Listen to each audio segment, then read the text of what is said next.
जय श्री राम बच्चों मैं नितेश कुमार मुदगल आप सभी का अपने YouTube channel career making institute पर स्वागत करता हूं। जी, आज हम एक नया चैप्टर चालू करने वाले हैं। एक आपके लिए कुछ नया लेकर आए हैं। आज आप सभी के लिए जो विज्ञान है वो चालू की जा रही है और ऐसे करते हुए हम एक एक करते हुए सारे चैप्टर्स को धीरे धीरे पढ़ते रहेंगे। तो अगर आप हमारे चैनल पर अभी भी नए हैं तो सबसे पहले तो चैनल को सब्सक्राइब कीजिए, सब्सक्राइब करें और बेल आइकन को जरूर दबा लें। जो सब्सक्राइब करेंगे उसके बाद में एक बेल आइकन दिखेगा, उसको जरूर दबा लें और ऑल पर सेट कर लें ताकि जो भी नई वीडियो आपके सामने आती है उसका नोटिफिकेशन आप तक पहुंच सके सबसे पहले। ठीक रहेगा। इसके बाद में जो वीडियो है उसको पूरा देखें, समझने की कोशिश करें। आपको एक एक चीज़ समझाई जाएगी। बहुत छोटे छोटे जो माइनर मिस्टेक्स आप करते हैं वो आपको समझाए जाएंगे। ठीक है। और वीडियो को बिल्कुल भी स्किप नहीं करना है, आराम से शांति से बैठकर पूरा देखना है और समझने की कोशिश करनी है। ठीक है। तो हम आज पढ़ने वाले हैं जो आपका विज्ञान का जो चैप्टर है, चैप्टर नंबर 2। चैप्टर कौन सा है आपका? 2, जिसके अंदर जो इसका नाम है वो है मानव के तंत्र। मानव तंत्र, ह्यूमन सिस्टम्स। मानव के तंत्रों की अगर हम बात करेंगे तो इसके अंदर बहुत से तंत्र आपके दिए गए हैं। अब कौन कौन से हैं? जैसे आपके इसके अंदर पाचन तंत्र है, फिर श्वसन तंत्र है, परिसंचरण तंत्र है, जनन तंत्र है, अंतःस्रावी तंत्र है, उत्सर्जन तंत्र है। ये सभी तंत्र एक ही चैप्टर में आपका दिया हुआ है। तो इनको एक एक तंत्र को हम आगे धीरे धीरे करते हुए पढ़ेंगे। तो देखिए बच्चों, सबसे पहले जब हम तंत्र की बात करते हैं तो इसको समझने से पहले ये समझना इंपॉर्टेंट है कि तंत्र क्या होता है। देखिए, तंत्र क्या होता है। आप सभी को जब पता है कि हमारा जो शरीर है वो किन से मिलकर बना होता है? कोशिकाओं से मिलकर बना होता है। बच्चों, किन से मिलकर बना होता है? कोशिकाओं से मिलकर बना होता है। इसी वजह से जो कोशिका होती है उसको हमारे शरीर की संरचनात्मक व कार्यात्मक इकाई कहते हैं। क्या कहते हैं? कोशिका को हमारे शरीर की संरचनात्मक तथा कार्यात्मक या क्रियात्मक, एक ही बात है, ये इकाई कहते हैं क्योंकि जो कोशिकाएं हैं वही हमारे शरीर की क्या बनाती हैं? संरचना बनाती हैं और यही हमारे शरीर के जितने भी कार्य होते हैं उन सभी कार्यों को करती हैं। तो आपको एक तो क्या चीज याद रखनी है कि जो कोशिका है हमारे शरीर की सबसे छोटी इकाई है, हमारे शरीर की संरचनात्मक इकाई है, हमारे शरीर की कार्यात्मक इकाई होती है। अब ये जो कोशिकाएं होती हैं, इन कोशिकाओं के बाद में इन कोशिकाओं के जुड़ने से या मिलने से बहुत सी कोशिकाएं मिलकर एक समूह बनाती हैं और उस समूह को हमने क्या नाम दिया है? ऊतक कहा है। क्या कहा है बच्चों? ऊतक कहा है। अब देखिए, मैंने एक लाइन बोली है कि समान कोशिकाएं, एक जैसी जो कोशिकाएं होंगी वो मिलकर क्या करेंगी? ऊतक का निर्माण करेंगी। बहुत बार आप मिस्टेक क्या करते हो, आपसे कोई पूछता है कि ऊतक क्या होता है तो आप क्या कहते हो कि कोशिकाओं का समूह क्या कहलाता है? ऊतक कहलाता है। लेकिन गलत है। आपको बहुत अच्छे से इसको क्या बताना है कि समान कार्य करने वाली कोशिकाओं का समूह क्या कहलाता है? ऊतक कहलाता है। जैसे कि अगर मैं बात करूं कि एक जैसा कार्य करने वाली जो कोशिकाएं हैं अगर वो आपस में जुड़ती हैं, अगर वो आपस में मिलती हैं तो उसे हम क्या कहते हैं? ऊतक कहते हैं। समझ में आया यहां तक? इन ऊतकों के बाद में जो ऊतक होते हैं वो आपस में मिलकर किसका निर्माण करते हैं बच्चों? अंग का निर्माण करते हैं। किसका निर्माण करते हैं? अंग का निर्माण करते हैं। ऑर्गन्स बनते हैं। ऊतक जो आपस में मिलेंगे, ऊतक से क्या बनेगा? अंग बनेगा। इस अंग से क्या बनेगा? अंग तंत्र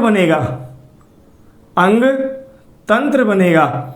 ठीक है। और अंग तंत्र के बाद में क्या बनता है? हमारा पूरा शरीर बनता है। तो इस तरीके से हमारे शरीर का निर्माण होता है। तो सबसे पहले तो हमें क्या याद रखना है कि जो हमारे शरीर की संरचनात्मक क्रियात्मक इकाई है वो तो क्या है? कोशिका है। कोशिका शरीर हमारी जो संरचना है उसे भी देखती है और सारे जो क्रिया हैं उन्हें भी संभालने का कार्य करती है। इसके बाद में कोशिकाओं से क्या बनते हैं? ऊतक बनते हैं। और कैसी कोशिकाओं से? समान कार्य करने वाली कोशिकाओं से क्या बनता है? ऊतक बनता है। ऊतक से क्या बनता है, अंग बनता है, और अंग से क्या बनता है, अंग तंत्र बनता है, और उसके बाद में क्या बनता है, हमारा शरीर बनता है। क्लियर है। तो इसी अंग तंत्र की हम बात करने जा रहे हैं कि जो ये अंग तंत्र बार बार मैं बोल रहा हूं, इसी अंग तंत्र में बहुत से अंगों से मिलकर जो तंत्र बनते हैं उन्हें हम क्या कहते हैं, अंग तंत्र कहते हैं। और इन्हीं अंग तंत्रों के माध्यम से हमारे शरीर का निर्माण होता है। और इन्हीं अंग तंत्रों में एक तंत्र आता है जिसे हम क्या कहते हैं, पाचन तंत्र। अब एक एक तंत्र की हम बात करेंगे। जैसे इसी तंत्र में पाचन तंत्र है, श्वसन तंत्र है, उत्सर्जन तंत्र है, परिसंचरण तंत्र है। ये सभी तंत्र किसमें होंगे, ये सब अंग तंत्र हैं। इन्हीं में एक तंत्र आता है पाचन तंत्र। तो आज जो हम बात करने वाले हैं वो किसके बारे में बात करने वाले हैं, इस पाचन तंत्र के बारे में। तो यहां तक आपको ये समझ में आ गया होगा कि किस तरीके से तंत्र किसे कहते हैं और इसका निर्माण कैसे होता है। ठीक है, तो आज बात करेंगे किसके बारे में, हम पाचन तंत्र के बारे में, कि पाचन तंत्र क्या होता है, कहाँ काम आता है, किन किन अंगों से मिलकर ये बना होता है। तो आज इसी के बारे में हम पूरा विस्तार से अध्ययन करेंगे। तो देखिए बच्चों, बात करते हैं इस तंत्र में भी पहले कौन सा, सबसे पहले पाचन तंत्र। पाचन तंत्र, डाइजेस्टिव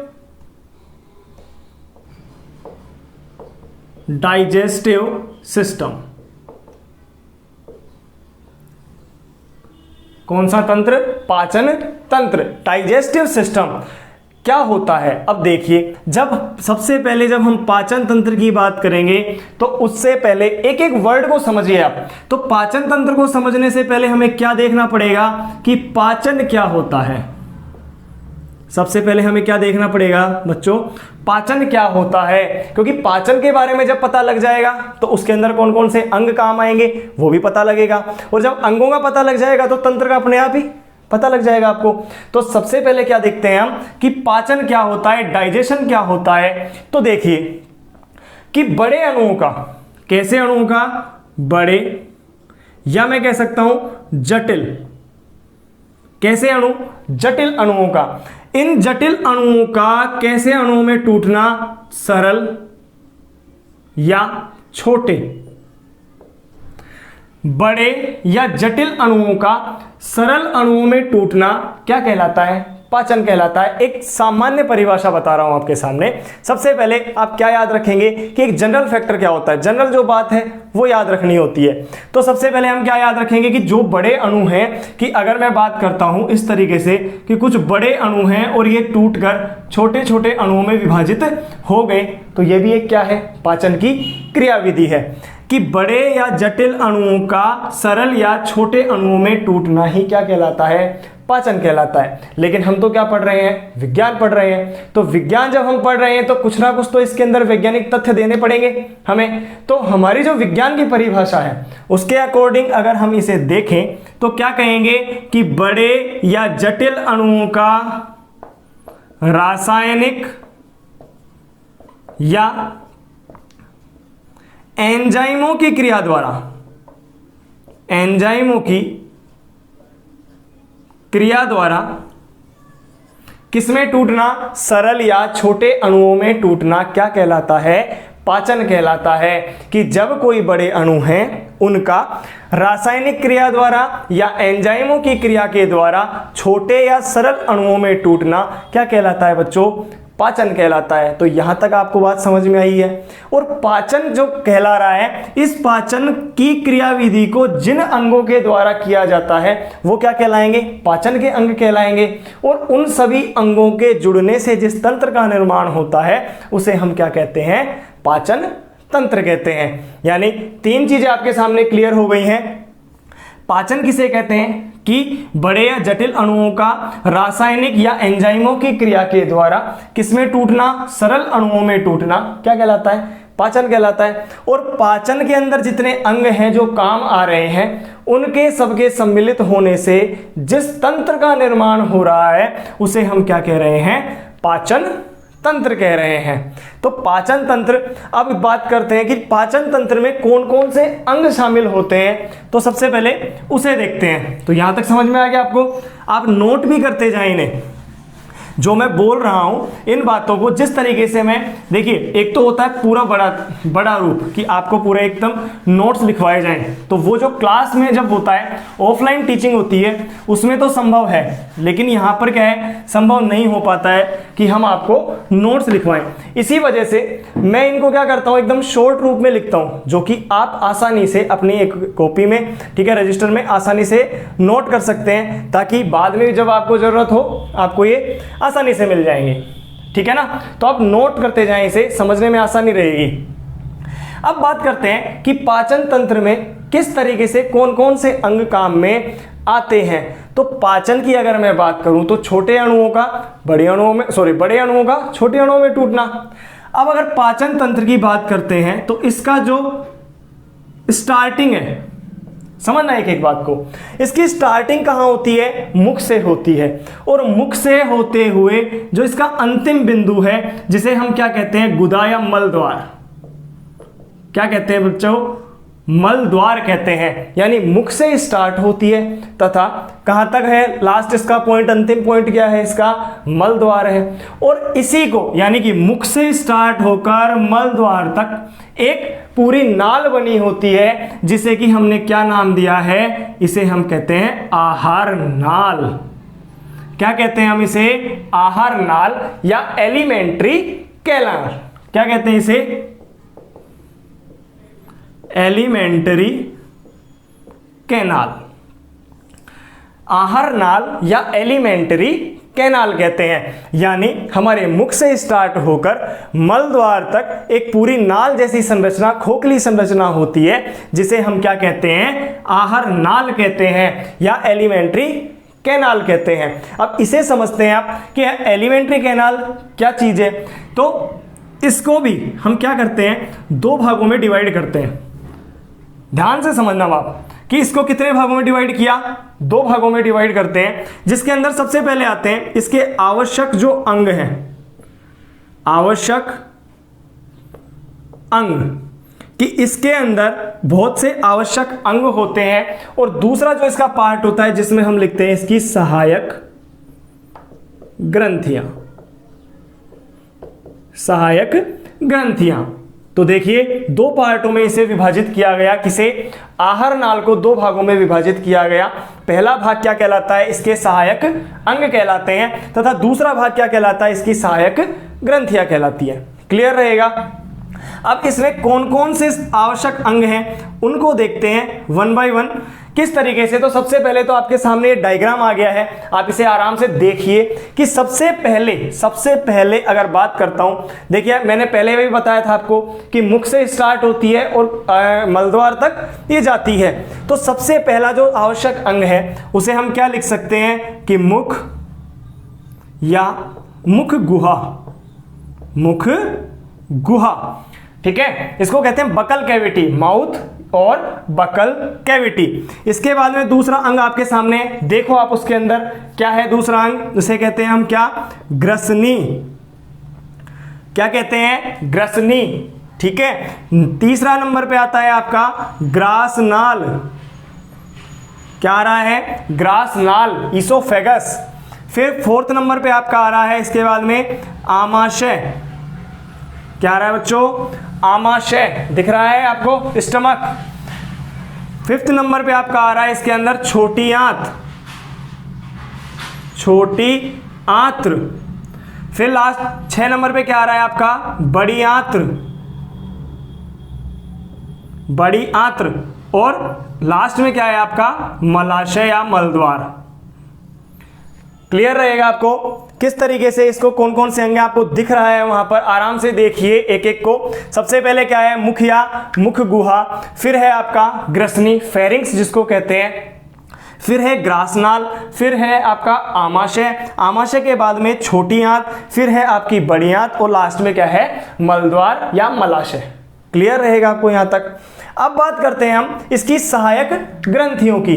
तो सबसे पहले कौन कौन सी इसके अंदर ग्रंथियां पाई जाएंगी, तो मुख्य रूप से यहां पर 3 ग्रंथियां पाई जाती हैं। सबसे पहले कौन सी होती है, लार ग्रंथि, ठीक है। फिर दूसरी कौन सी होती है आपकी, यकृत, लिवर। और थर्ड नंबर पे आपका होता है अग्नाशय, क्या होता है बच्चों, पैनक्रियाज या अग्नाशय। इस तरीके से आहार नाल को भी दो भागों में बांटा गया है।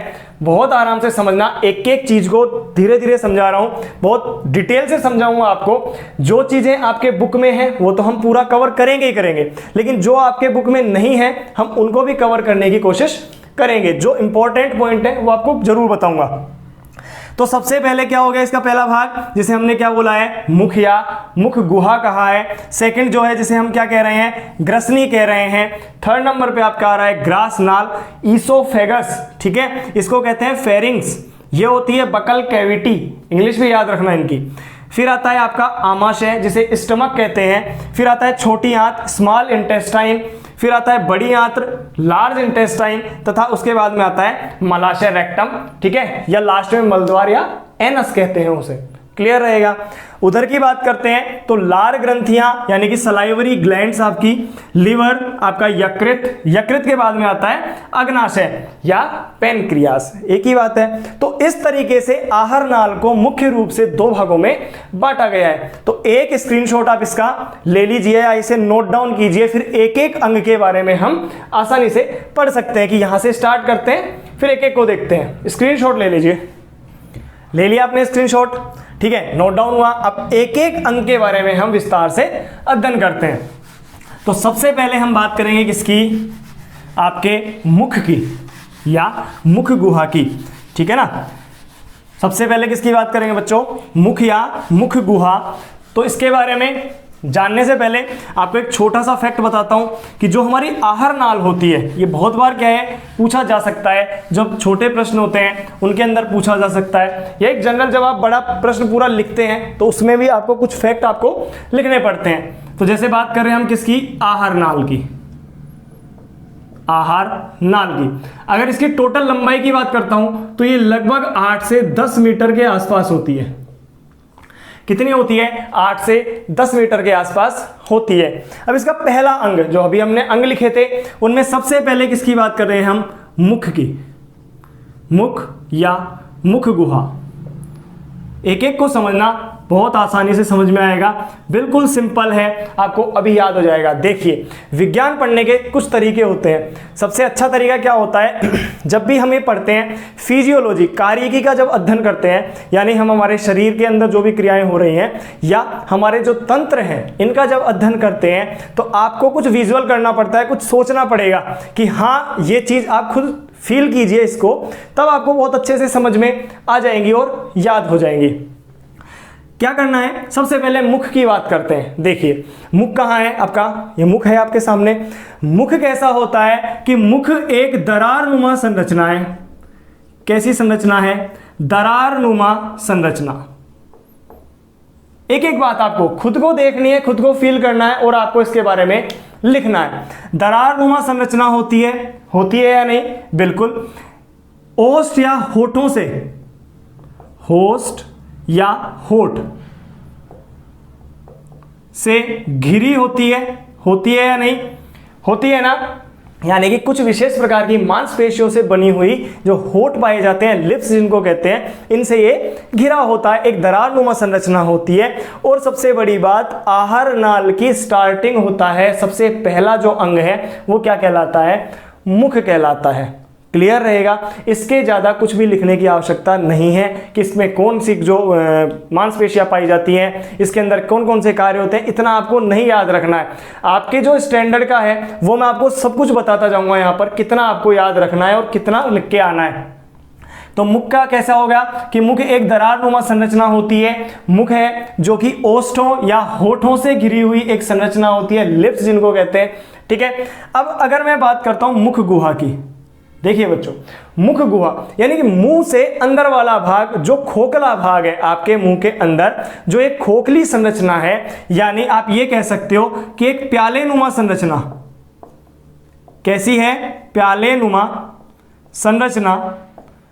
इसके अलावा खोखली संरचना है या नहीं, आप खुद फील कीजिए इसे कि अंदर एक पूरी खोखली संरचना है आपके मुख गुहा, पहली बात। दूसरा, जो मुख गुहा होता है, जो मुख गुहा आपके होती है, उस मुख गुहा में भी जो ऊपरी भाग होता है, ऊपरी जो भाग होगा जो ऊपरी भाग है वो ऊपरी भाग किससे बना होता है, जिसे हम क्या कहते हैं, तालू कहते हैं। तालू कहते हैं या पैलेट जिसे कहते हैं। जो ऊपरी भाग है वो तालू से निर्मित होता है, जिसमें भी दो प्रकार के तालू होते हैं, एक कोमल तालू होता है और एक कठोर तालू होता है। अब कैसे पता लगेगा, आप अपनी जो जीभ है उसे ऊपर टच करके देखिए, जो आगे वाला भाग है वो थोड़ा कठोर है, इस पर अस्थियां पाई जाती हैं।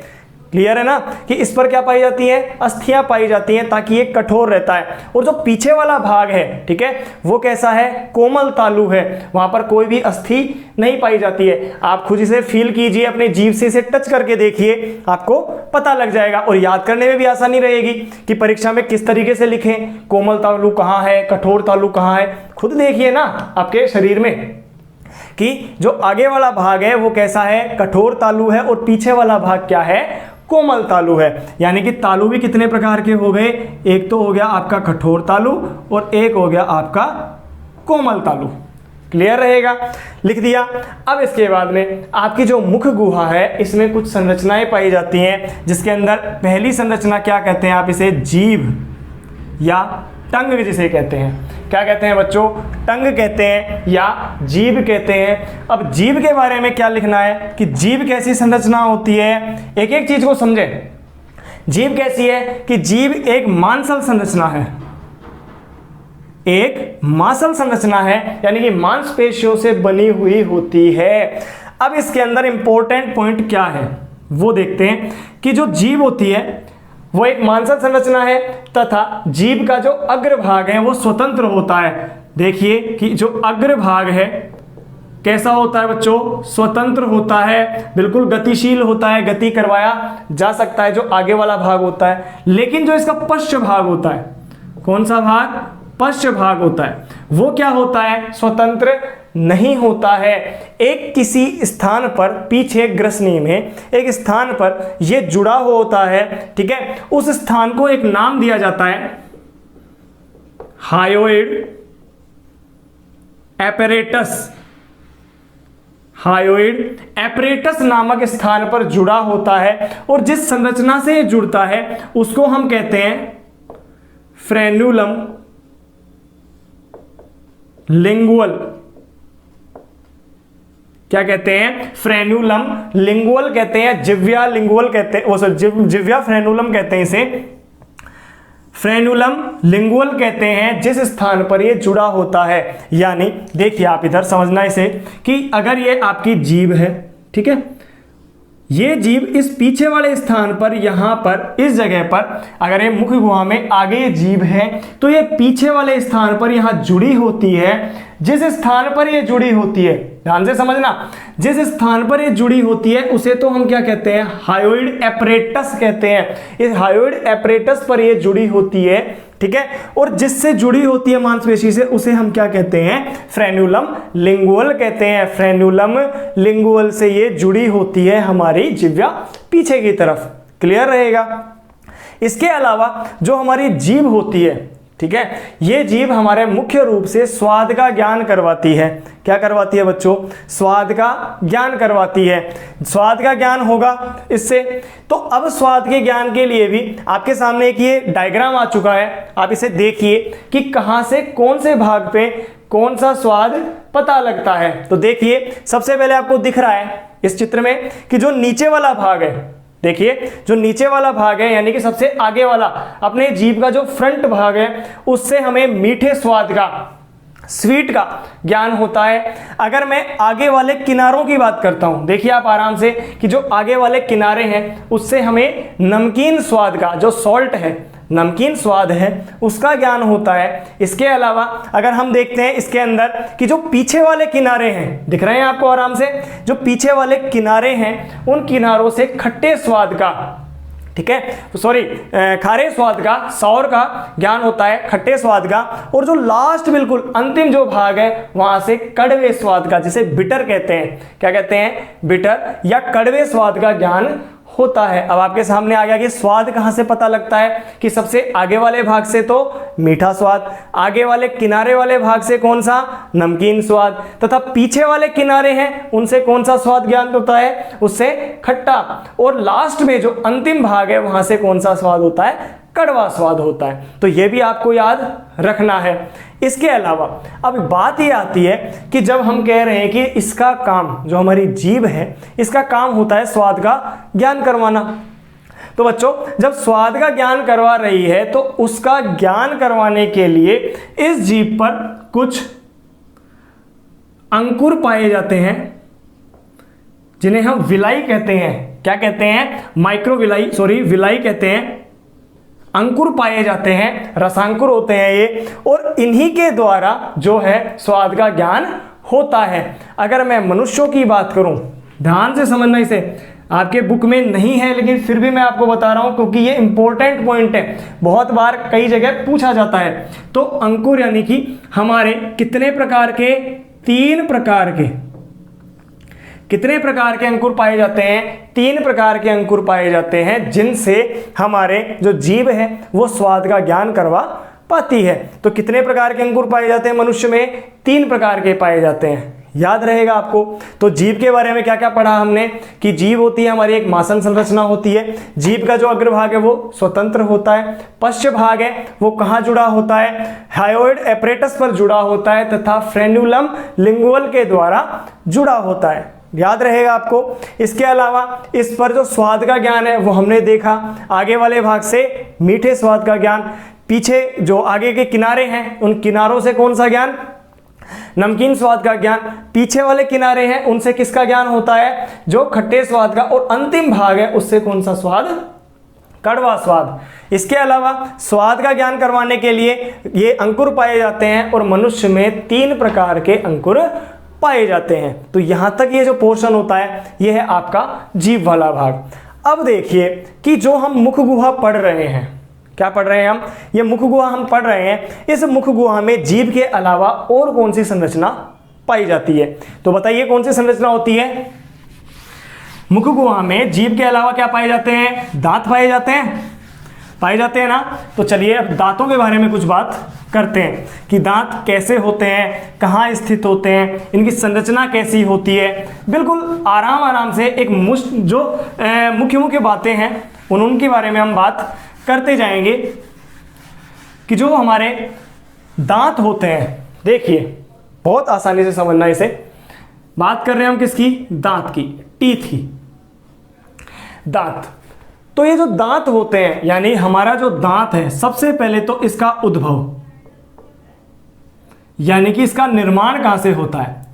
जब भ्रूण का निर्माण होता है तो उस वक्त आपने कभी पढ़ा होगा, नहीं पढ़ा तो कभी सुना होगा जरूर कि 3 प्रकार के जनन स्तर बनते हैं, एक्टोडर्म, मीजोडर्म और एंडोडर्म। ये आपने सुना है, नहीं सुना तो अब आगे जाके सुन लेना, या अभी आपको मैं बोल रहा हूं तो समझना इसे कि भ्रूण के निर्माण के वक्त 3 प्रकार के जनन स्तरों का निर्माण होता है। कौन कौन से? एक्टोडर्म, मीजोडर्म और एंडोडर्म। क्लियर है? तो जो इसका उद्भव है, जो दांत है, और इन तीनों जो जनन स्तर होते हैं इन्हीं से सारे अंगों का निर्माण होता है। तो जो दांत है, देखना, दांत जो होता है इसका जो निर्माण होता है वो एक्टो मीजो डर्मल होता है। बहुत अच्छी बात है, कंफ्यूजन आपका यहीं अभी मिटाता हूं मैं। अभी के लिए आप इतना याद रखें कि इसका जो उद्भव है वो कहां से होता है? एक्टोमीजोडर्मल होता है। यानी मैं क्या कह सकता हूं कि इसका निर्माण है वो किस किस से होता है भाई? Ectoderm plus mesoderm. यही तो कह रहा हूं आपके सामने कि इन दोनों से मिलकर दांत का निर्माण होता है। अब सुनिए कि जो अगर हम दांत की बात करें, दांत की मैं बात करता हूं, ठीक है, तो दांत का जो सबसे बाहरी भाग है, एक छोटा सा डायग्राम, वैसे ही रफ डायग्राम बना रहा हूं आपके सामने, उसे समझना। अगर मैं इसे दांत मानता हूं, क्लियर है, तो जो इसका सबसे ऊपरी भाग है, सबसे ऊपरी भाग जो चमकदार होता है, एकदम व्हाइट होता है, चमकदार होता है, सबसे कठोर होता है, उसे हम क्या कहते हैं बच्चों? उसे हम कहते हैं इनेमल। क्या कहते हैं? इनेमल कहते हैं, ठीक है। और जो बाकी का बचा हुआ भाग है उसे हम क्या कहते हैं? डेंटिन कहते हैं। क्या कहते हैं? डेंटिन कहते हैं कि सबसे आगे वाला सबसे कठोर भाग तो क्या कहलाता है? जो इनेमल कहलाता है। क्या कहलाता है बच्चों? इनेमल कहलाता है। तथा जो बाकी का बचा हुआ भाग है वो क्या कहलाता है? डेंटिन कहलाता है। तो जो इनेमल है इसका निर्माण तो किससे होता है? एक्टोडर्म से होता है। किससे होता है? एक्टोडर्म से होता है। तथा डेंटिन या बचे हुए भाग का निर्माण मीजोडर्म से होता है। तो आपको जब भी पूछा जाए ऐसा कि दांत का निर्माण किससे होता है, ठीक है, तो आपको क्या बताना है कि दांत का निर्माण एक्टोमीजोडर्म से होता है, यानी एक्टोडर्म से भी होता है और मीजोडर्म से भी होता है। तो कैसे बताना है कि इनेमल का निर्माण तो किससे होता है? एक्टोडर्म से होता है, तथा डेंटिन का निर्माण किससे होता है? मीजोडर्म से होता है। क्लियर रहेगा? अब ये आपकी बुक में नहीं है, लेकिन फिर भी आपको इसके निर्माण का पता होना चाहिए। बुक में क्या है वो तो हम कवर करेंगे ही करेंगे, उसको तो हमको छोड़ना ही नहीं है, ठीक है। लेकिन कुछ एक्स्ट्रा पॉइंट होते हैं जिनको जब आप पेपर में जब लिखते हैं, जब आप लिख कर आओगे, तो अगर आप एक छोटा सा पॉइंट लिख देते हो ना, तो उससे आपके नंबर हमेशा इंक्रीज होते हैं। सामने वाले के ऊपर बहुत अच्छा इफेक्ट पड़ता है कि हाँ बच्चे को बहुत कुछ आता है, तो आपको एक्स्ट्रा नंबर दिए जाते हैं। ध्यान रहेगा ना इस बात का। तो इनेमल का निर्माण एक्टोडर्म से तथा डेंटिन का निर्माण किससे होता है? मीजोडर्म से होता है। क्लियर रहेगा? अब बात करते हैं दांत की। तो जो हमारे दांत हैं वो कैसे कैसे होते हैं वो देखते हैं। तो देखिए, जो मानव में जो दांत हैं वो क्या होते हैं? सबसे पहले एक शब्द आता है, गर्त दंती होते हैं। कैसे होते हैं बच्चों? गर्त दंती, या इसको कहते हैं हम थीकोडोंट। क्या कहते हैं? थीकोडोंट। गर्त दंती का मतलब होता है कि जो दांत होते हैं वो एक गर्त में धसे हुए होते हैं, किसी गर्त के अंदर वो दबे हुए होते हैं, ठीक है। तो इनको हम क्या कहते हैं? गर्त दंती कहते हैं। कि जब दांत हमारे किसी खड्डे में या किसी एक इस तरीके से स्थान में धसे हुए होते हैं तो उसे हम क्या कहते हैं? गर्त दंती। तो हमारे हैं या नहीं? बिल्कुल हैं। जब ये गर्त में धंसते हैं तो इनके चारों तरफ एक आवरण बनता है जिसे हम मसूड़े वाला आवरण कहते हैं। जो मसूड़े होते हैं वो हमारे क्या कहते हैं, जो गम्स होते हैं वो इसके ऊपर आवरण बना लेते हैं ताकि इनको मजबूती प्रदान कर सके। तो हमारे दांत कैसे होते हैं? गर्त दंती होते हैं। याद रहेगा। इसके बाद में हम जो दांत होते हैं हमारे वो कैसे होते हैं? द्विबार दंती होते हैं। कैसे होते हैं बच्चों? द्विबार दंती। इसको कहते हैं डाईफायोडोंट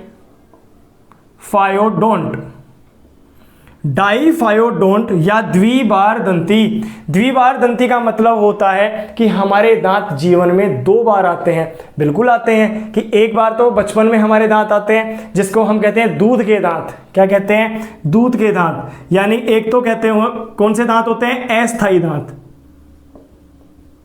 अस्थायी या दूध के दांत, ध्यान से समझना। और एक होते हैं अपने स्थायी दांत जो अब है हमारे। वो कौन से हैं? स्थायी दांत। एक तो होते हैं हमारे अस्थायी दांत जो कि हमारे बचपन में आते हैं और जो बाद में टूट जाते हैं, 5-6 साल की उम्र में टूट जाते हैं और वापस आते हैं। और जो दोबारा आते हैं वो कैसे दांत होते हैं? स्थायी दांत होते हैं। यानी जीवन में हमारे केवल कितनी बार दांत आते हैं? 2 बार दांत आते हैं। अगर अब हमारा कोई दांत टूट जाता है तो क्या वो वापस आएगा? नहीं आएगा। इसी वजह से हमारे दांत कैसे होते हैं? द्विबार दंती होते हैं। क्लियर रहेगा यहां तक?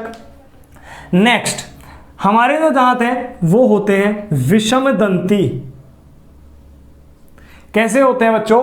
विषम दंती। विषम दंती को हम कहते हैं हेटेरोडोंट। विषम दंती। विषम दंती का मतलब होता है कि हमारे जो दांत हैं वो अनेक प्रकार के पाए जाते हैं, यानी एक से अधिक प्रकार के पाए जाते हैं, ठीक है। अब कितने प्रकार के पाए जाते हैं वो आपको भी पता है ना? कितने प्रकार के दांत पाए जाते हैं हमारे मुख्य रूप से 4 प्रकार के दांत पाए जाते हैं। सबसे पहले कौन से हैं? सबसे पहले होते हैं कृंतक। कौन से होते हैं बच्चों? कृंतक। फिर दूसरे नंबर पे कौन से आते हैं? रदनक। फिर थर्ड नंबर पे आते हैं अग्रचवर्णक और फिर लास्ट में आते हैं चवर्णक। अग्रचवर्णक और चवर्णक। कृंतक को हम क्या कहते हैं? सबसे पहले इंसीजर्स। रदनक को कहते हैं हम कैनाइन। ये होते हैं प्रीमोलर और ये होते हैं हमारे कौन से? मोलर। देखिए मुख्य रूप से दांत कितने प्रकार के हो गए हमारे, 4 प्रकार के दांत हो गए हमारे मनुष्य में। जो विषम दंती हम कह रहे हैं मनुष्य को, दांतों को, तो वो कितने प्रकार के दांत होते हैं हमारे, 4 प्रकार के दांत होते हैं। कौन कौन से होते हैं, कृंतक होते हैं, रदनक होते हैं, अग्र चवर्णक होते हैं और चवर्णक होते हैं। यानी कि इंसीजर होते हैं, इसको कैनाइन बोलते हैं, ये प्रीमोलर होते हैं और ये मोलर होते हैं। सबसे पहले अगर मैं बात करता हूं कृंतक की, तो कृंतक वाले जो दांत हैं अपने सामने वाले, जिनसे हम काटते हैं, जब आप सेब खाते हैं, जैसे मान लीजिए किसी फल को खाते हो तो फल को काटते कहां से हैं, सबसे आगे से काटते हैं ना। तो जो ये वाले दांत हैं ये तो क्या काम करते हैं, काटने का काम करते हैं। किसका काम करते हैं बच्चों, काटने का काम करते हैं। नेक्स्ट अगर रदनक की बात करता हूं तो ये किसकी काम करते हैं, ये चीरने फाड़ने का काम करते हैं। और ये दोनों दांत हैं ये किसका काम करते हैं, चबाने का काम करते हैं। देखिए कि जो हमारे रदनक हैं, सॉरी हमारे जो कृंतक हैं, इंसीजर्स हैं, वो काटने का काम करते हैं भोजन को। नेक्स्ट जो रदनक है, कैनाइन है, वो चीरने फाड़ने का काम करते हैं। और जो मांसाहारी जीव होते हैं, ठीक है, उनके अंदर इनकी जो मतलब जो ये हैं रदनक है, कैनाइन है, ये अधिक विकसित होते हैं बजाय किसी अन्य के, शाकाहारी के। और ये दोनों जो दांत हैं अग्र चवर्णक तथा चवर्णक, ये क्या होते हैं, हमेशा चबाने के लिए होते हैं, पीछे वाले जिसके अंदर दाढ़ आती है हमारी। क्लियर रहेगा। तो हमारे कितने प्रकार के दांत हो गए, 4 प्रकार के दांत हो गए। आप इन्हें नोट करते जा रहे हो ना, बिल्कुल नोट करते जाना इसे। अगर मान लीजिए मैं थोड़ा सा जल्दी बोल भी जाता हूं किसी बात को, तो वीडियो को पॉज कर लें और पॉज करने के बाद में इसे एक बार नोट डाउन जरूर करें, स्क्रीनशॉट ले लें। बाकी मैं तो ये कहता हूं स्क्रीनशॉट ना लेके इन्हें नोट डाउन करें। आप नोट करेंगे आपको अच्छे से वो चीज याद हो जाएगी। अब बात करते हैं कुछ और कि जो कृंतक, रदनक, अग्र चवर्णक और चवर्णक है, तो इनकी संख्या कितनी होती है। बात ये भी तो आती है कि आपने इनके प्रकार तो देख लिए, कितने प्रकार के दांत होते हैं, लेकिन इनकी संख्या कितनी होती है। मेन बात तो ये है ना कि भाई संख्या कितनी है। तो देखते हैं, बात करते हैं दांतों की संख्या। और संख्या को अगर जब हम बात करते हैं तो संख्या को देखने के लिए सबसे अच्छी तरीका है दंत सूत्र, डेंटल फॉर्मूला। जो दंत सूत्र है, अगर आपको दंत सूत्र का पता है तो आपको संख्या भी आसानी से पता लग जाएगी। तो अगर मैं बात करता हूं वयस्क की, एक वयस्क की अगर मैं बात करता हूं तो उस वयस्क में जो दांत हैं, अब ये दंत सूत्र कैसे लिखेंगे देखना, इधर इंसीजर को मैं आई लिख रहा हूं, ठीक है, फिर कैनाइन को मैं सी लिख रहा हूं, प्रीमोलर को मैं ऐसे लिख रहा हूं और मोलर को मैं ऐसे लिख रहा हूं। इनकी संख्या है, इनकी इसके नीचे संख्या लिखेंगे। अब देखिए इंसीजर हमारे कितने होते हैं, 2, 1, 2, 3 और इसके बटा लगा के, और इसी तरीके से वापस से ये अभी कैसे लिखते हैं, क्यों लिखते हैं वो समझना। जब भी दंत सूत्र की बात आती है तो हमेशा हम आधे मुख को लेते हैं, इसके एक तरफ का या एक के एक तरफ का। ऊपर के जो दांत हैं वो हमारे ऊपरी जबड़े के दांत हैं, नीचे वाले दांत हैं हमारे निचले जबड़े के दांत हैं। ये भी क्लियर रखना है आपको। तो ऊपरी जबड़े में जब मैं इस मुख को आधा करता हूं, इसके एक तरफ की बात करेंगे तो 2 तो क्या होते हैं हमारे, इंसीजर होते हैं।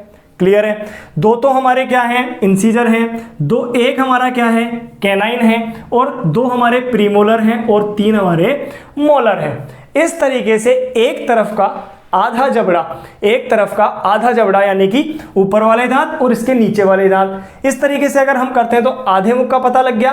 अगर मैं इसको 2 से मल्टीप्लाई कर देता हूं, 2 से मल्टीप्लाई करता हूं तो देखिए 2 और 1 3, 2 5 और 3 8, 8/8 इंटू 2, 8 दूनी 16 ऊपर 16 नीचे, यानी टोटल कितने हो जाएंगे दांत, 32 दांत। क्लियर रहेगा। दंत सूत्र को देखने के लिए क्या करना है, आधे मुख का हम लेते हैं, आधे मुख में भी यानी 2 इंसीजर हैं, 1 हमारा कैनाइन है, 2 प्रीमोलर और 3 मोलर हैं, इस तरीके से। और उसके आधे इसके नीचे के इंटू 2 करेंगे, टोटल दांत कितने हो जाएंगे हमारे, 32 दांत हो जाएंगे। अब अगर मैं बात करता हूं कि एक छोटे बच्चे में यानी बच्चों के दांत, बच्चों के दांत की हम बात करते हैं तो सेम वही क्रम यही रहेगा। देखते हैं कैसे कि 2, 1, 0, 2 बटे 2, 1, 0, 2 इंटू 2, टोटल कितने होंगे, 2 और 1 3 और 2 5, 5/5 गुणा 2 बराबर कितने हो जाएंगे टोटल दांत? 20 दांत हो जाएंगे। दिख रहा है आपको ये? समझना, इंसीजर 2 है, कैनाइन हमारा 1 है बच्चों में, प्रीमोलर नहीं है, प्रीमोलर नहीं है तथा मोलर भी 1 कम होता है। तो ये क्या होते हैं? ये अस्थायी दांत होते हैं। कौन से दांत होते हैं बच्चों? बच्चों में कौन से दांत आते हैं? अस्थायी होते हैं। दूध के दांत भी हम इन्हें कह सकते हैं कि जो कि टूट जाते हैं, जो कि टूट जाते हैं एक समय पर, 5-6 साल की उम्र में ये टूट जाते हैं। अब उसके बाद में दोबारा जो दांत आते हैं वो हमारे स्थायी दांत हैं। तो अब देखना, एक चीज आपको समझ में आ रही है यहां पर कि यहां पर देखिए बड़ों में जो प्रीमोलर है वो पाए जाते हैं, लेकिन बच्चों में प्रीमोलर नहीं पाए जाते हैं। क्लियर है? तो यानी एक तो ये वाले दांत और एक एक दांत का डिफरेंस यहां है या नहीं मोलर में? तो अगर मैं लिखता हूं कि स्थायी दांत कि जीवन में स्थायी दांत कितने होते हैं, अगर मैं उसे लिखना चाहूं, स्थायी दांत को अगर मैं लिखना चाहूं तो कैसे लिखूंगा? 0 0। देखो 2 के 2 थे, 1 से फिर वापस 1 ही रहा, लेकिन यहां पर क्या थे? 0 थे, लेकिन यहां कितने बन गए? 2 दांत नए आए थे, तो 2 और लास्ट में कितना डिफरेंस है? 1 का। वापस से लिखता हूं इसी को मैं, वो इंटू 2 करेंगे कितने हो जाएंगे? 3 और 3 ऊपर और 3 नीचे, इंटू 2 करेंगे कितने हो जाएंगे? 6 दूनी 12 दांत। बहुत बार क्वेश्चन पूछा जाता है, बहुत बार आपसे छोटे क्वेश्चन में ऐसा पूछा जाता है कि मनुष्य में कितने दांत स्थायी होते हैं। तो स्थायी दांत आपको बताने हैं, टोटल कितने होते हैं? 12 होते हैं, लेकिन साथ में आपको उसका डेंटल फॉर्मूला यानी कि दंत सूत्र भी अगर आप देते हैं तो आपको इसका बहुत अच्छा रेस्पॉन्स मिलता है, बहुत अच्छा परिणाम मिलता है, अच्छे नंबर आपको दिए जाते हैं। जो कॉपी चेक होती है वो आपसे इंप्रेस होता है इस चीज से कि हाँ बच्चे को नॉलेज है इस चीज की। इसीलिए कभी भी ये ना सोचे कि ये किताब में नहीं है, ये किताब में है। नहीं, आप जितना अच्छा और जितना बेहतर लिखेंगे उतने बेहतर आपके नंबर आएंगे। मैं ये नहीं कह रहा कि आप बहुत ज्यादा आगे चले जाएं इस चीज को लेकर, ऐसा भी नहीं है। उतना लिखें जितना चाहिए, जितना वो पूछ रहा है उतना तो लिखना है, लेकिन साथ में अगर हम 1-2 फैक्ट अपने मन से अगर लिखते हैं कुछ एक्स्ट्रा तो उसका बहुत अच्छा इंपैक्ट पड़ता है, बहुत अच्छा रिजल्ट आता है उस चीज़ का। तो आपको ये सब चीज़ें याद रखनी है। तो दंत सूत्र कुछ इस तरीके से हो जाएंगे कि आपको क्या याद रखना है? वयस्क में 21-23 याद रह जाएगा। बच्चों की बात करेंगे तो 21-02 21-02 याद रह जाएगा। और जब स्थायी दांत की बात आती है तो दोनों का अंतर कर देंगे हम। तो अंतर जब करेंगे तो इस तरीके से हम अंतर करके लिख सकते हैं। तो ये था हमारे मुख गुहा के बारे में कि हमारी जो मुख गुहा है उस मुख गुहा में किस तरीके से और कौन कौन सी संरचना पाई जाती है। तो हमने जीभ के बारे में देखा, जीभ के अंकुरों के बारे में पढ़ा कि कितने अंकुर हैं, 3 प्रकार के अंकुर होते हैं। इसके अलावा हमने स्वाद के बारे में देखा, स्वाद आपको समझ में आ गया। इसके बाद में हमने दांत देखे, तो दांत के गर्त दंती क्यों कहते हैं, विषम दंती क्यों कहते हैं और हम इसको द्विबार दंती क्यों कहते हैं। तो तीनों बातें आपको समझ में आ चुकी हैं। इनका उद्भव भी मैंने बताया है, तो आपको वो भी नोट डाउन करना है। चाहे तो एक स्क्रीनशॉट ले लें इसका भी, नहीं तो आप इसको नोट करे होंगे। समझदार हो आप सभी, विश्वास है मेरे को आप सभी पर। अब बात करते हैं कि जब मुख गुहा का हो गया कि मुख गुहा के बाद में जो संरचना आती है हमारे शरीर की, यानी कि आहार नाल की जो संरचना मुख गुहा के बाद आती है उसे हम क्या कहते हैं? मुख और मुख गुहा के बाद में ध्यान कीजिए, मैंने आपको लिखवाया था अभी जब सहायक अंग बताए थे उस वक्त मैंने बताया था आपको कि मुख गुहा के बाद में क्या आता है? अपना ग्रसनी आती है या नहीं? ग्रसनी, फेरिंग्स जिसे कहते हैं। लेकिन एक चीज आपको बता देता हूं कि अभी मैंने जैसे कि मुख गुहा बोला था, मुख गुहा में लार ग्रंथियां भी पाई जाती है हमारी, ठीक है। लेकिन लार ग्रंथियां पर कम पढ़ेंगे जब अपन इसकी सहायक ग्रंथियां पढ़ेंगे। तो एक साथ उन तीनों को, पहले इन सभी को पढ़ेंगे जो इधर लिखा था हमने, ठीक है, जिसके अंदर मुख था, ग्रसनी था, आमाशय थे, सब इधर थे। और उसके बाद में सहायक ग्रंथियां हम एक साथ पढ़ेंगे, जिससे क्या है आपको एक क्रम याद रहेगा इनका। तो अब बात करते हैं हम किसकी? ग्रसनी की बात करते हैं। ग्रसनी या फेरिंग्स, क्या कहते हैं बच्चों? इसे फेरिंग्स कहते हैं। इसको समझना बहुत इंपॉर्टेंट है, बहुत आसानी से समझा दूंगा आपको, ये आपको समझ में आ जाएगा। देखना, एक डायग्राम बना रहा हूं आपके लिए, एक डायग्राम बना रहा हूं, आप भी इसे बना लेना लास्ट में। पहले समझें कि ग्रसनी किस तरीके से होती है। अब ये मत बोलना कि सर आप ये चौकोर बना रहे हो तो चौकोर थोड़ी होती है हमारी ग्रसनी, नहीं होती है। लेकिन साइंस में बहुत सी चीज़ें ऐसी होती हैं जिनको आप किसी को समझाने के लिए उसको अलग रूप देते हैं। चीज़ समझ में आनी चाहिए ताकि आप लिख पाएँ उसके बारे में, आपके माइंड में उसका कॉन्सेप्ट एकदम क्लियर हो जाए। समझना इसे। इस ग्रसनी को 3 भागों में बांटा जाता है मुख्य रूप से। कितने भागों में बांटा जाता है बच्चों? 3 भागों में मैंने बांट दिया। ग्रसनी वाला जो भाग है, सबसे आगे वाला जो भाग है, मैं अगर बात करूं तो यहां पर हमारा मुख था या मुख गुहा है या नहीं, ठीक है। तो आगे वाले भाग से जब यह जुड़ती है तो ये जो ग्रसनी है वो 3 भागों में बंटती है। अब 3 भाग कौन कौन से हैं? सबसे पहला भाग, इसको कहते हैं हम मुख ग्रसनी। सबसे पहला वाला जो भाग होता है इसे कहते हैं हम मुख ग्रसनी या ओरोफेरिंग्स। ओरोफेरिंग्स या मुख ग्रसनी, मुख ग्रसनी पहला भाग, ठीक है। नेक्स्ट जो भाग है, ये ऊपर वाला भाग है, इसे हम कहते हैं नासा ग्रसनी। नासा ग्रसनी, ठीक है। नासा ग्रसनी को हम कहते हैं नेजोफेरिंग्स। नेजोफेरिंग्स। तो देखिए 2 भाग आपके सामने आ गए, कौन कौन से? मुख ग्रसनी ये, और मुख ग्रसनी के बाद में आ गया आपका कौन सा? ये मुख ग्रसनी और नासा ग्रसनी। एक आता है आपका ये ग्रसनी वाला भाग, लास्ट वाला, जिसको कहते हैं हम लैरिंगोफेरिंग्स। लैरिंगोफेरिंग्स, देखो लैरिंग्स जो होता है हमारा स्वर यंत्र होता है, ये यहाँ पे होता है हमारे स्वर यंत्र होता है, उसको लैरिंग्स कहते हैं। उस लैरिंग्स वाले भाग से जुड़ता है, इसीलिए हम इसको कहते हैं लैरिंगोफेरिंग्स। लैरिंगोफेरिंग्स, क्लियर रहेगा। तो 3 भागों में बांटा गया है। कौन कौन से भाग हो गए आपके सामने? दोबारा लिख रहा हूं यहां पे। सबसे पहले ओरोफेरिंग्स, ओरोफेरिंग्स। दूसरा होता है आपका नेजोफेरिंग्स,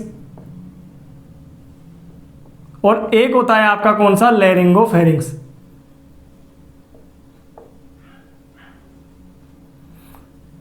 ओरो का मतलब होता है ओरल, यानी कि मुख। मुख से जो भाग जुड़ता है उसे हम कहते हैं ओरोफेरिंग्स या मुख ग्रसनी। एक होता है नासा ग्रसनी और एक होता है लैरिंगोफेरिंग्स, यानी कि जो स्वर यंत्र से जुड़ता है यहाँ पर लैरिंग्स वाले भाग से, वो होता है इसके अंदर। अब इसे समझना, इस वाले भाग में 2 नलिकाएं पाई जाती हैं। इस वाले भाग में 2 नलिकाएं पाई जाती हैं इस तरीके से, ठीक है ना। 2 नलिकाएं पाई जाती हैं। जो पहली नलिका है, जो ये पहली नलिका है, इसको हम कहते हैं जो श्वास नली में जाती है, यानी हमारा वायुनाल, हमारी ट्रेकिया। क्या होता है ये? वायुनाल। क्या होता है? वायुनाल होता है, या इसे ट्रेकिया भी कहते हैं, ठीक है। और जो ये इधर वाला जो भाग होता है, ये कहां जाता है? ये ग्रास नाल में जाता है। एक एक चीज को समझना आप आराम से, ठीक है। ये कहा जाता है बच्चों ग्रास नाल में, ईसोफेगस में, जिससे हमारा भोजन अंदर की तरफ आमाशय में जाता है। होता क्या है? इस वाले भाग पर एक संरचना पाई जाती है इस तरीके से, ढक्कन जैसी संरचना होती है, जिसको हम क्या कहते हैं? इस संरचना को हम कहते हैं एपिग्लोटिस। एपिग्लोटिस। तथा जो ये छिद्र होता है, इस छिद्र को हम कहते हैं ग्लोटिस। ग्लोटिस। ये वाला जो छिद्र होता है, इसको हम कहते हैं गलट, निगल द्वार। क्या कहते हैं इसको हम? निगल द्वार। अब समझना आप इसे, पूरे को आसानी से समझ में आएगा आपको, बिल्कुल आसानी से। कैसे समझ में आएगा? समझना। हमारा जो मुख है वो हमारी ग्रसनी में खुलता है। ग्रसनी का काम क्या होता है कि ग्रसनी एक तरीके से मिक्सर जैसा काम करती है, जहां पर हमारी वायुनाल भी और हमारी जो ग्रासनाल है, ये दोनों के जो अग्रभाग है वो वहां पर खुलते हैं। क्लियर रहेगा। इसके अंदर होता है क्या कि जब भी हम कुछ खाते हैं तो खाते वक्त जो भोजन है वो यहां से होता हुआ, बोलो यहां जाएगा या नहीं?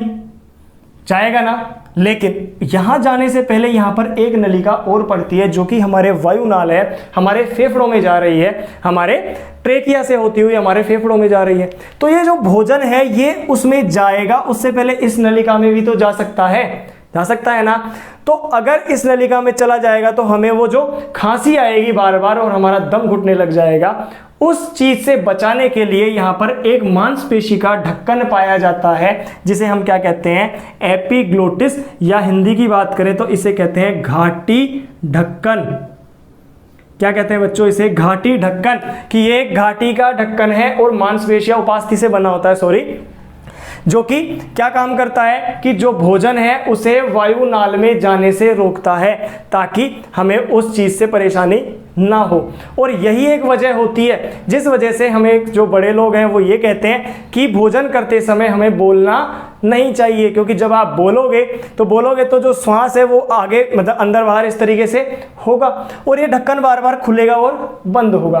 तो जब आप भोजन निगलते हो सकता है उसी वक्त आप कुछ ऐसा बोल जाए जिसकी वजह से भोजन के जो कण हैं वो इसके अंदर फंस जाएं, और फंस जाएगी तो आपको उसके एक धांस आएगी या खांसी सी उत्पन्न होगी और वो आपके लिए हानिकारक हो सकती है। इसी वजह से भोजन करते समय क्या होता है, बोलना नहीं चाहिए। तो इसको 3 भागों में बांटा गया फेरिंग्स को, जिसके अंदर ये वाला भाग है ग्रासनाल। ग्रासनाल से ये होती हुई, यानी कि इसके प्रथम छिद्र को तो हम क्या कहते हैं बच्चों, गलट कहते हैं, गलट, निगल द्वार, जिससे हम भोजन को अंदर की तरफ निगलेंगे। और इसके बाद में जो ये जुड़ी होती है वो जुड़ी होती है किससे, ग्रासनाल से जुड़ी होती है। क्लियर रहेगा यहाँ पर। ग्रासनाल जो कि सीधी होती हुई कहाँ जाती है, हमारे आमाशय में जाती है। अब ग्रसनी के बारे में 1-2 बातें और बता देता हूं आपको। ग्रसनी के अंदर होता क्या है, ग्रसनी में एक ऊपर नाक पर यहां पर एक नलिका और होती है, ठीक है। इस नलिका को आप याद रख पाओ तो बहुत अच्छी बात है, नहीं रख सकते कोई दिक्कत नहीं है। इसको कहते हैं हम यूस्टेकियन नलिका, यूस्टेकियन नलिका। यूस्टेकियन नलिका कहते हैं इसे। यहां ऊपर की तरफ होती है, नेजोफेरिंग्स में होती है। अब इसका काम क्या होता है वो सुनना। इसका काम क्या होता है कि जो ये यूस्टेकियन नलिका होती है वो हमारे कान से जुड़ी होती है, मध्य कर्ण से। हमारा जो कान है वो भी 3 भागों में बांटा होता है, बाह्य कर्ण होता है, मध्य कर्ण होता है, अंतःकर्ण होता है।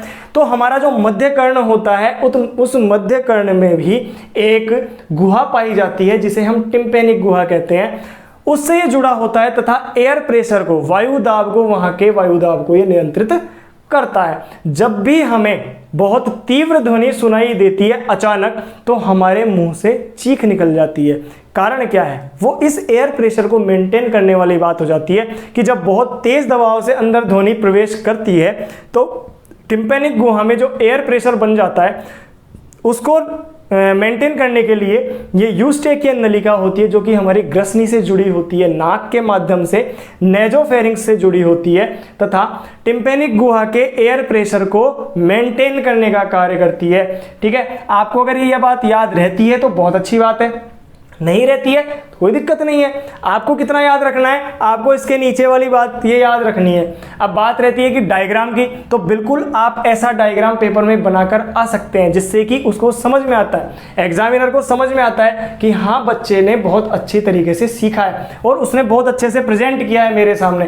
क्योंकि ग्रसनी का कोई डायग्राम नहीं होगा, ग्रसनी को डायग्राम इस तरीके से बनाया जा नहीं सकता है, तो आप इस तरीके से समझाइए ना उन्हें।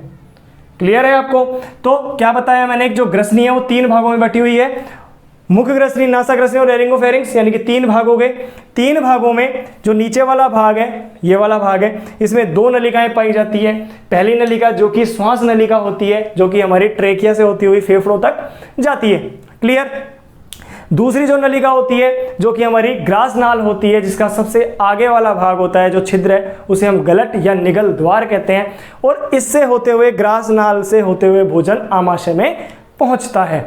यहां पर इंपॉर्टेंट क्या हो गया कि ग्लोटिस और एपिग्लोटिस, सबसे आगे वाले इस छिद्र को तो क्या कहते हैं, ग्लोटिस कहते हैं, और ग्लोटिस के ऊपर है तो इसलिए उसको एपिग्लोटिस कहते हैं। क्लियर रहेगा?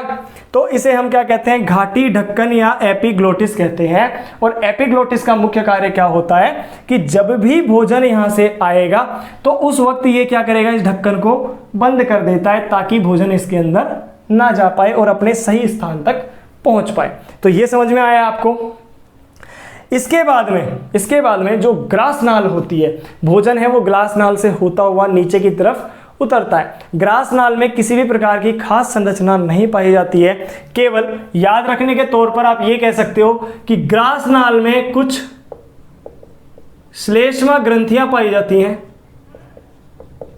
क्या पाई जाती है बच्चों? श्लेष्मा ग्रंथियां पाई जाती हैं, जिनसे किसका श्रावण होता है? श्लेष्म का श्रावण होता है। श्लेष्म का श्रावण होता है। अब ये श्लेष्म क्या है? एक चिपचिपा पदार्थ होता है जो कि भोजन को लसलसा बनाता है और निगलने में आसानी से निगल सकते हो आप उसे। नेक्स्ट जो बात है ग्रासनाल के बारे में, इंपॉर्टेंट बात है, वो ये है कि ग्रासनाल में क्रमानुकुंचन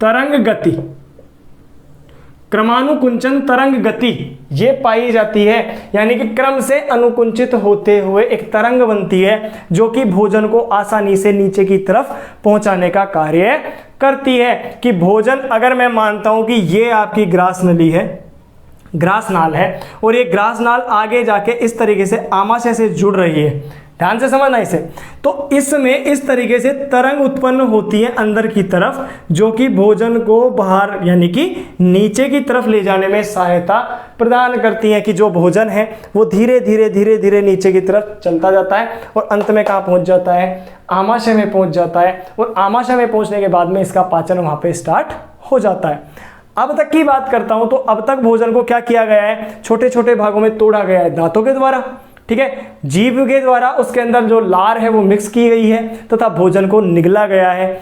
जो फेरिंग्स है यानी कि हमारी ग्रसनी है, ग्रसनी से होते हुए भोजन ग्रासनाल में गया है और ग्रासनाल से पहुंच गया है कहां पर? आमाशय में पहुंच गया है। तो बच्चों यहां तक आपको समझ में आ गया होगा कि जो हमने पढ़ा है अब तक कि पाचन क्या है, पाचन तंत्र में कौन कौन से अंग हैं, आहार नाल को कैसे कितने भागों में बांटा गया है, कितने भाग इसके होते हैं, कौन कौन से इसके सहायक अंग हैं और कौन सी इसकी सहायक ग्रंथियां। उसके बाद मुख हमने पढ़ा, मुख गुहा पढ़ी, जीभ के बारे में हमने पढ़ा, जीभ के अलावा हमने दांत के बारे में पढ़ लिया है, क्लियर है। फिर उसके बाद में हमने ग्रसनी को देखा, ग्रसनी के बाद में हमने ग्रासनाल के बारे में भी देख लिया है कि ग्रासनाल में आपको क्या कितना लिखना है, जो ईसोफेगस है, जिसमें कि इसमें श्लेष्मा ग्रंथियां पाई जाती हैं तथा श्लेष्म का श्रावण करती हैं तथा क्रमानुकुंचन तरंग गति के द्वारा ये भोजन नीचे की तरफ उतरता है और लास्ट में ये कहाँ पहुंच जाता है? आमाशय में। इसके आगे हम नेक्स्ट क्लास में पढ़ेंगे। अब आपको करना क्या है, जितना मैंने आपको ये पढ़ा दिया है, आपका चैप्टर नंबर 2 है, ठीक है, बुक का, आपको आज से उसे पढ़ना स्टार्ट कर देना है। जितना मैंने पढ़ा दिया है उसे एक बार आप किताब से फिर से रिवाइज करें, वीडियो आपने पूरी देखी है, उसके बाद में एक बार आप उसे भी वहां से पढ़ें। जो कुछ एक्स्ट्रा बताया गया है उसे आप या तो कॉपी में नोट करें या अपनी बुक में ही नोट कर लें, ताकि बार बार जब आप पढ़ेंगे तो आपको उसमें पढ़ने में आसानी रहेगी। तो मिलते हैं नेक्स्ट वीडियो में। अगर आप नए हो, वीडियो अच्छी लगती है तो लाइक करें, अपने दोस्तों तक इसे शेयर करें। शेयर करने से होगा क्या कि दोस्तों तक वो चीज़ पहुंचेगी, उनको भी फायदा होगा, उनको भी लाभ होगा। और चैनल पर नए हैं तो चैनल को सब्सक्राइब जरूर करें। तो मिलते हैं बच्चों नेक्स्ट वीडियो में, तब तक के लिए जय हिंद, जय भारत।